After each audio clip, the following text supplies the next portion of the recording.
മൂന്നാമത്തെ ടേമിലേക്കുള്ള യാത്രയുടെ പടിവാതിക്കലാണ് നമ്മളുള്ളത്. കേരളത്തെ നവീകരിക്കുക, കേരളത്തിലെ ജനങ്ങളുടെ ജീവിതം ലോകത്തെ വികസിത അർദ്ധവികസിത രാജ്യങ്ങളിലെ ജനങ്ങളുടെ ജീവിത നിലവാരത്തിലേക്ക് ഉയർത്തുക, കേരളം അതിൻ്റെ ചരിത്രത്തിലെ ഏറ്റവും ഉജ്ജ്വലമായ ചരിത്ര രചനയിലേക്ക് കടക്കാൻ പോവുകയാണ്. ഇടതുപക്ഷത്തിൻ്റെ ഒന്നാമത്തെ ഗവൺമെൻറ്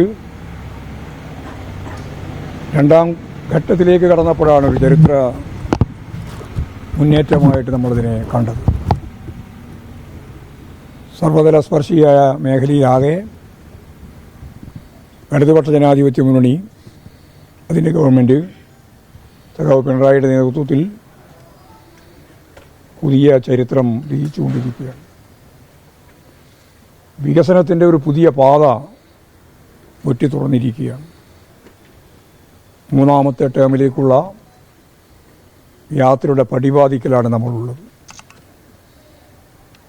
കേരളത്തെ നവീകരിക്കുക, കേരളത്തിലെ ജനങ്ങളുടെ ജീവിതം ലോകത്തെ വികസിത അർദ്ധവികസിത രാജ്യങ്ങളിലെ ജനങ്ങളുടെ ജീവിത നിലവാരത്തിലേക്ക് ഉയർത്തുക,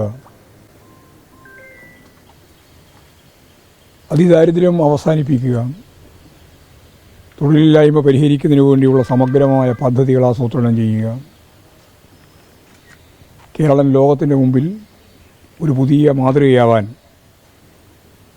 അതിന് നേതൃത്വം കൊടുക്കാൻ കമ്മ്യൂണിസ്റ്റ് പ്രസ്ഥാനത്തിനും ഇടതുപക്ഷ ജനാധിപത്യ മുന്നണിക്കും സാധിക്കുന്ന ഒരു പുതിയ കാലം വരാൻ പോവുക. വർത്തമാനകാലം ഈ ചരിത്രപരമായ ദൗത്യം ഏറ്റെടുക്കുന്നതിന് വേണ്ടി കേരളത്തിൽ അങ്ങോളം ഇങ്ങോളമുള്ള ജനത, എല്ലാ മേഖലയിലുള്ള ആളുകൾ സൗഹാർദ്ദപൂർണമായ ഒരു അന്തരീക്ഷം സൃഷ്ടിച്ച് ഇടതുപക്ഷ ജനാധിപത്യ മുന്നണിയുടെ മൂന്നാം ടേമിലേക്കുള്ള സ്വാഗതമരുളുന്നതിനു വേണ്ടിയുള്ള പ്രവർത്തനങ്ങളാണ് സാമുദായിക സംഘടനകൾ ഉൾപ്പെടെ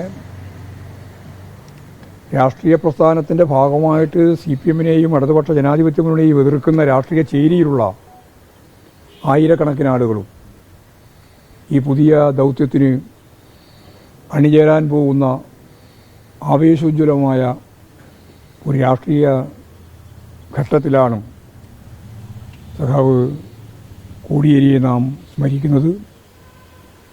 കോടിയേരിയും കോടിയേരിയുടെ നിലപാടുകളും സമീപനങ്ങളുമെല്ലാം നമുക്ക് നൽകുന്ന ഊർജം ഇത്തരത്തിലുള്ള ഒരു പുതിയ കേരളത്തെ ലോകത്തിൻ്റെ മാതൃകയാക്കി മാറ്റാൻ നമ്മളെ പ്രാപ്തമാക്കും. ആ സ്മരണയ്ക്ക് മുമ്പിൽ ആദരാഞ്ജലികൾ അർപ്പിച്ചുകൊണ്ട്